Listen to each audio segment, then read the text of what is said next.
Hi, everybody. Let's talk depression. I don't like the word. I hate the word. The thought actually is depressing, I find. But I feel the need to pay it forward, to share with you my personal struggles with depression and the strongholds it had me under, and kind of how I came out of that. Um, and now I'm not anymore. And I was for years, and it was crippling. And anyways, I wanted to read to you the definition of what the Dictionary of Webster says depression is. Depression, it's a low state of mood and aversion to activity that can affect a person's thoughts, behaviors, feelings, and sense of well-being. People depressed with a depressed mood can feel sad, anxious, empty, hopeless, helpless, worthless, guilty, irritable, ashamed, or restless. They may lose interest in activities, loss of appetite, or overeating, have problems on concentrating, remembering details, or making decisions, and may contemplate or attempt to commit suicide. They have insomnia, excessive sleeping fatigue, aches, pains, digestive problems, or reduced energy also may be present. That's a lot. Um, that's a lot. I'm going to kind of go over, my life and the incidents that happened in my life. Not because I want you to go, oh, you've been through a lot. No. You know why? Because I am so grateful that I have a God that loves me so much that even though I went through these things, I am where I am today because there was healing and there was breakthrough.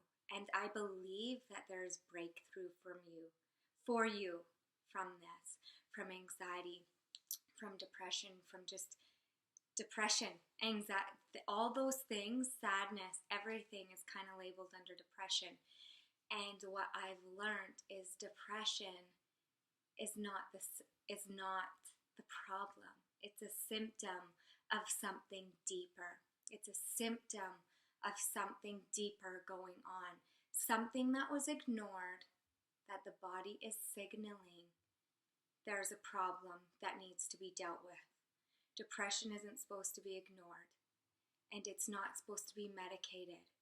It's letting you know that there needs to be healing, or that there's something that you just need to let yourself go through, but it's okay to go through it. And so I'll kind of start with my story. I grew up with my mom. She was an alcoholic and drug addict. And I never knew my dad. They kind of had a one-night stand. So my dad found out about me when I was 5 from a friend. So for those first 5 years of my life, I didn't know who my dad was. And my mom, because she was an addict, we are always put into different homes, like with family or friends or with her. And when it was with her, it was never stable. And thus leaving me and my brother kind of with people we didn't know, people we did know. The one incident that kind of stuck out was we were left with a babysitter for 5 days, and his wife had left him. They got in a fight. So, and that was the first day that we were left there, and they were supposed to babysit us. Our parents, we were with other kids, and our parents were babysitting our parents were out partying. Well, this couple was supposed to be babysitting us. Well, she took off with her kid, and then the other kids' parents came and got them, and my mom never came and got us. And so that was the first time I was sexually abused. I was, I think, 5 or a little bit younger, and we were left there for 4 days. And so you can just imagine. I won't go into detail, but for 4 days. And so that was one of my first traumas that had happened to me when I was little. And then, my mom cleaned up for a bit and then remarried, and lo and behold, she met a guy at rehab, and so they got married, and same thing again. He sexually abused me for the years that they were together. And then, you know, my mom kind of found out, and we went to women's shelters hiding from this guy because he was pretty dangerous. And she found out after, and so that kind of sent her on a downhill spiral, and she got back into drugs again and drinking, and sent me off to live with my dad that I never knew. And so that was traumatic for me. That was just never dealt with the sexual abuse. It was made like it wasn't a big deal. Just kind of swept it under the rug. So for me, I guess I did a lot of things to cope that I didn't even realize as a kid I coped with it. I just got over it. I just forgot about it. It wasn't important. What happened to me wasn't important. That's what I told myself. So from the time I was little, these lies came in. Because when you're a baby and you're not born depressed and you're not born anxious. These are things that have happened to you that cause it.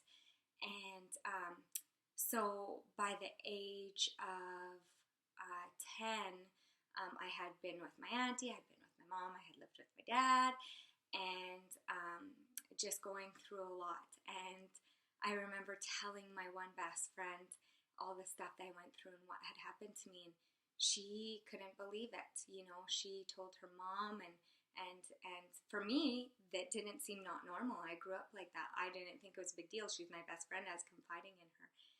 And yeah, so, you know, that was my best friend. It was someone that I confided in, and I didn't realize until I told her how bad what had happened to me was. And so as I became a teenager, I turned to food to fill me, and gained a lot of weight, and had my boyfriend dump me, which was traumatic when you're a young girl, and not knowing, having a father figure really in your life that really was there. So just thinking something was wrong with me. And then, you know, being in high school and not even like maybe had kissed a boy, but having the older girls, because I was so developed, you know, call me a slut and just criticize me all the time, and I got made fun of because the older boys liked me. And so then just feeling this shame, and I already felt shame from what went on when I was younger. I already felt dirty, and I never trusted I always felt like people didn't like me because nobody knew, but I knew. So I put this shame on myself, and I didn't really know that I went through depression. I didn't really know what it was. I just felt sad all the time. I felt unloved. I remember this one time I lived with my Auntie Susan, and you know, they probably had a hard time with me because, you know, I didn't have rules. I never grew up with rules. I was swapped from house to house. So living with them and having this structure, and they believed in God, and thank God I lived with them, because that is where my faith was brought forth. That is, you know, it may not have totally came out, but that is kind of my foundation where it started. But yeah, I just remember, you know, just not really even fitting in with girls in school and having friends, but they weren't really, you know, they would make fun of me, and I just thought I was goofy, and so I just kind of put on this act of being a goof all the time and not listening in school because it got me attention. And I just never felt like the pretty girl, and I just struggled academically, so I always felt stupid. And so these are all feelings I felt. So if I was the goofy one and I got attention, then that worked for me. But it got me into so much trouble. And it got me to have friends that, you know, didn't like me for the right reasons. And I remember writing on, and getting in trouble at home too. So feeling like something was wrong with me. I was so bad, you know, I just couldn't listen. And just, you know, acting out and just feeling sad all the time. And I remember writing on my binder one time, and my auntie had seen it, and it said, I hate myself, I hate my life. So I was speaking those things over, and that's how I felt inside. I didn't like who I was. Something was wrong with me. I felt like nobody ever wanted me because I was tossed from home to home, and you know, like people knew, you know, what had happened to me when I was a little girl. Like, that's dirty, I'm gross. Like, these were things that I kept telling myself. So by the time I was a teenager and I turned to food, because that's what comforted me. I didn't realize that's what comforted me. That's just what I did.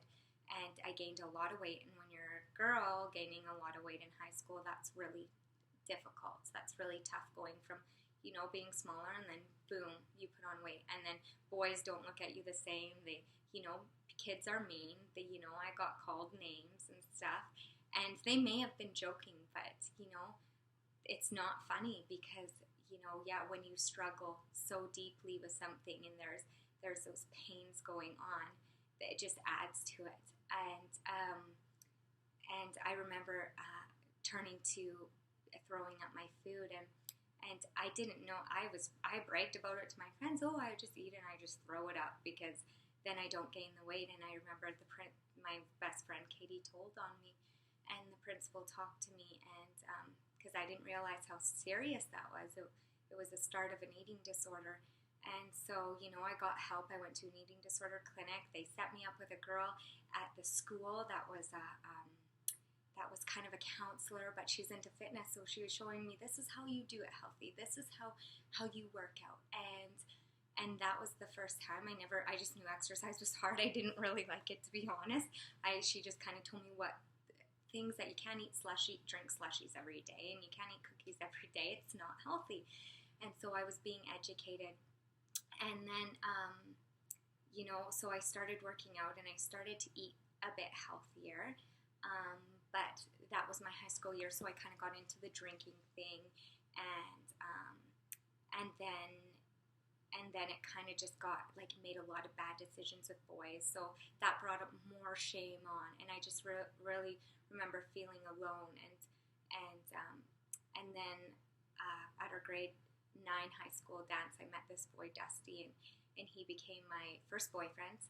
And that's kind of when everything changed, like my health and everything, because his mom was really into fitness, and she didn't have girls, so she kind of took me under her wing and just loved me.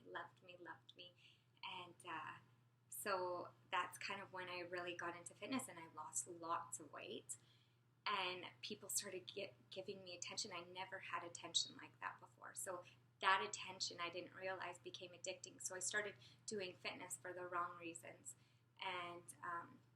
and became really obsessed with my food. So when I was fit and when I worked out, I felt good. But when I didn't, and when I got stressed out about my mom, I turned to food. And if I just had one night of just like binging, eating like 10, 20 bowls of cereal, I'm not joking, I wouldn't want to go to school the next day. I'd feel depressed.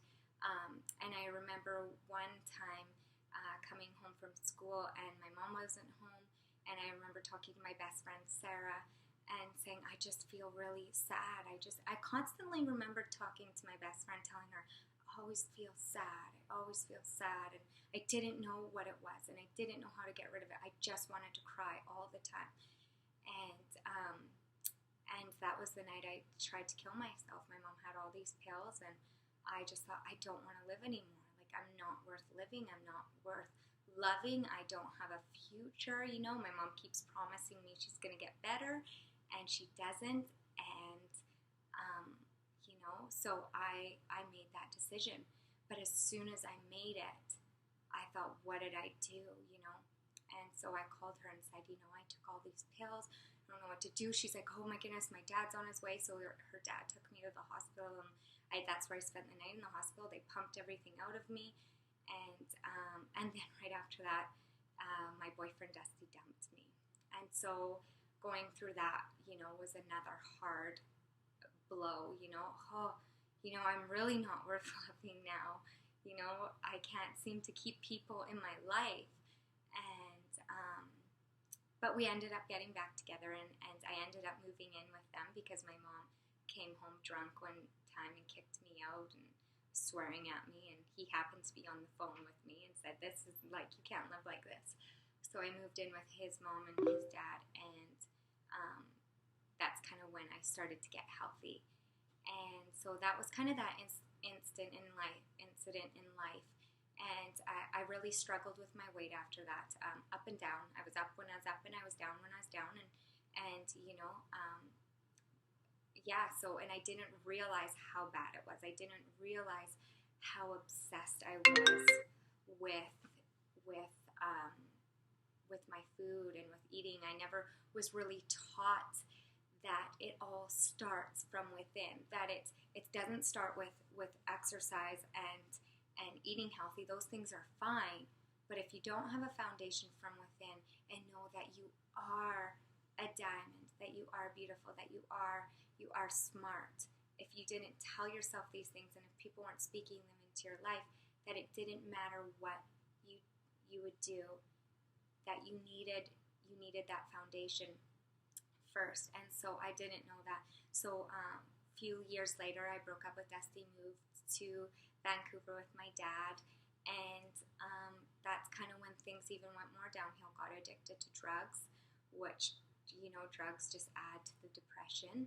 And I had a downhill spiral, got really, really into bad things in my life, and pretty much, you know, was on a road of destruction. And you know, I'm glad that I'm alive today. But I decided to move to Edmonton, and I just felt like God saying, Hannah, like, I have something there for you. And literally, I left everything in Vancouver, left everything. I brought a suitcase. That was it. I didn't even have a chance to give my stuff away. I just left it in the place I was staying in. My dad and stepmom kind of got rid of it for me. And I moved here with nothing. I didn't know what I was getting into when I moved here. I just knew that I had family here that went to church, and I just felt like God saying it's going to be okay when you get there. And it still gets emotional because He's blessed me so much. It's so just amazing. And I moved here, and just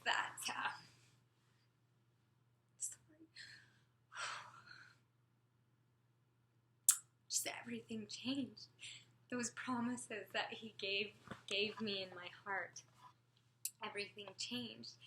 And I got a job as a fitness trainer and as a personal trainer, and then I met my husband. And honestly, it was all within a couple months that this happened. Something that I wanted so badly, and I just couldn't get it when I was living in Vancouver. I was just trapped in my addiction and trapped in my depression and I just felt trapped and isolated. And just that promise in my heart, like something, He had something here for me. So when I moved, then I met my husband a couple months later, and I remember looking at him going, God, like, I want to marry him.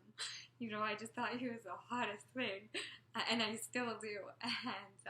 And then, 8 months later, we got pregnant, and then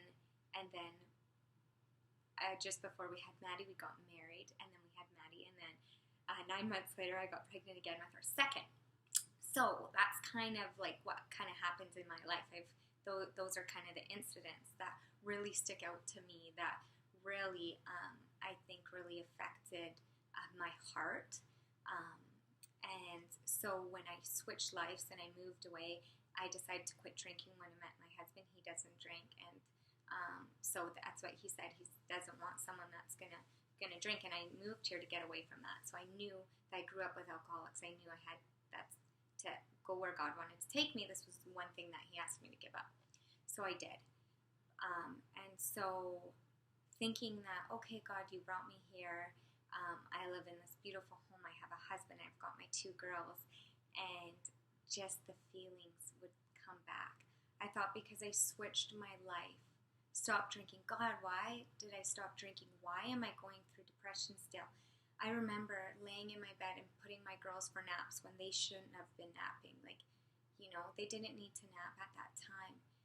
But I was so depressed. I just wanted to lay in bed, and I just wanted to not be alive anymore. And I didn't know why. God, this is crazy. I remember calling my husband saying, I'm just going to admit myself in a psych ward. I am not a good mom. I can't be a mom. This is never going to go away. God, like, why can't you take this from me? I just, I didn't realize before when I'd be around how much I depended on drinking to take away the social anxiety that I would get when I was being around people because I didn't feel confident, or things that I felt like would give me anxiety, and I would talk myself into it, and it would make it worse and worse and worse. And I just remember, trying to listen to a lot of motivational speakers, lots of pastors on depression, trying to, okay, how can I get this to go? I had been on antidepressants before, and they made things worse. And then I got on natural stuff. It's Empower Plus. It was by a company, True Hope, which I'm still on. They're amazing, and all it is vitamins. And so I believe in vitamins. Like, my body needs more vitamins. So I did that, but the depression still didn't go. It would come in waves, and some mornings I would wake up and I didn't want to wake up, and I didn't want to work out, and I just wanted to go to 7-Eleven and buy $10 worth of 5-cent candies. I wanted to sit and get lost in the housewives of Orange County and not deal with my problems and deal with whatever was going on inside of me. And so I was coping with food.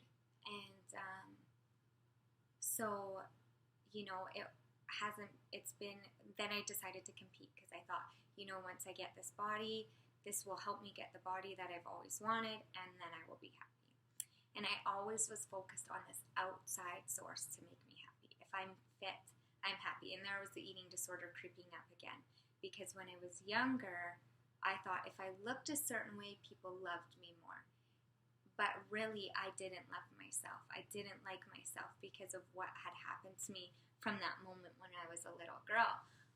I still carried that shame. And then the decisions I made when I was older, with the drugs and the rest stuff that goes on with that, just didn't forgive myself. And so even though everything in my life had changed, I quit drinking, that stuff doesn't dissipate. There needs to be healing, and I didn't realize that. And even though I was doing healthy things, like had a trainer and did the competition, I still, I didn't get the fact that you need to build a foundation of what you're speaking into your life, the power of your words. And so I think the revelation really came probably, after I competed. I really hit rock bottom and thought, God, I don't want to be this. I have 2 girls. I don't want to have low self-esteem. I want them to be like these beautiful women that have a heart to serve you, and that they do great things for you, and that they just love people and they have a heart for people. But how am I going to raise girls like that when I am struggling in this area? And God, I need you to make me good in this area. I need you to change my heart, God. I need you to show me how to get over this. I cannot have depression for the rest of my life. And then I really started seeking him, and he really started showing me that I needed to start speaking over myself what he said I was. That I was focused on what the world said perfection was. And that was perfection. And we're not perfect. We can't be perfect. The only perfect person was Jesus. And we can, aspire to be like that, but we'll never be perfect. We're human. So once I realized that, and I started speaking over my children, over me, I would say to myself every day, that I'm loved, I was accepted, I was approved, I was anointed, even if I was on the floor crying in tears because I didn't believe it. And over time, it got better, and it got stronger, and I got stronger. And then once I spoke out about my story and the things that I struggled with, and brought how I struggled with an eating disorder, that is when healing came. That is when I brought the darkness into the light, and there was healing. Because anything that is kept in the dark holds us in bondage, holds us in chains, limits our mind. And I realized that depression, when I read to you the definition of depression, it's a state of mind that you're in. It's the way you speak to yourself, the way you think about yourself. So it's not your brain, because remember, I don't know if you see my other video, but your mind controls your brain controls your body.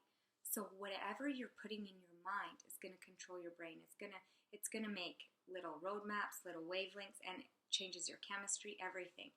So when you're constantly talking bad to yourself and speaking negative things over your life, you are going to make yourself mentally sick. You aren't going to feel like doing anything. If you constantly keep saying you have anxiety all the time, you're going to have anxiety all the time. And it's the same if you speak good over your life. You know, you may not see it right away, but it will catch up. You will catch up to your feelings will catch up to what you're saying. So when I realized this, I started doing that. I started, thinking, okay, mental illness, it can be changed. It's not something that you have to live with forever. You don't. I'm telling you, I'm living proof that God has healed me of depression. It's gone. I wake up happy. I'm not saying that I don't have moments where I can feel the waves, because you do. You feel the waves, but you've got your mind so strong and so made up that you're like, that thought. It doesn't control you anymore. So you go, this isn't how it is. If I'm feeling sad, why am I feeling sad? I've learned to get to know myself. Why do I feel sad? What's going on? Did I eat something I wasn't supposed to eat? Have I been eating high sugared foods? Because that affects your mood. That makes you cranky. Did I not exercise? I exercise now because it helps me mentally more than physically. It helps my mental state. I feel happier. I feel elevated. I feel more energetic. And then I really had to look at when I was depressed, why was I depressed? There was things from when I was a child that I didn't deal with: abandonment, sexual abuse, just not feeling like I fit in, low self-esteem. But once I brought these things into the light and started dealing with them, I started getting healing, and the depression and the anxiety started to go away. And I'm not saying that I don't still get those, because I do in moments, but I'm stronger now. And I know eventually it'll totally be gone. But we have to build strength. It's just like losing weight. You're losing the weight of negativity. But you have to start. It's not going to be easy at first, but you have to do it anyways, even if you don't see the result right away. You just have to set up a routine for yourself. And this is so important. If you go through depression or anxiety, you need to have a routine in your life, a healthy routine. If you have to make yourself get up early and spend that half an hour just being grateful for things, speaking out what you're grateful for. I forget who said, Joel Osteen says, praise and be raised, or complain and remain. And I take that to heart. I think it all the time. If I notice myself complaining, I start spiraling.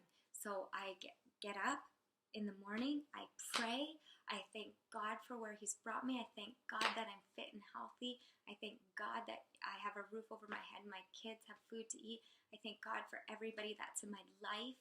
I thank God for what He's brought into my life. And the more I was grateful, the higher He lifted me. And the more depression depresses you.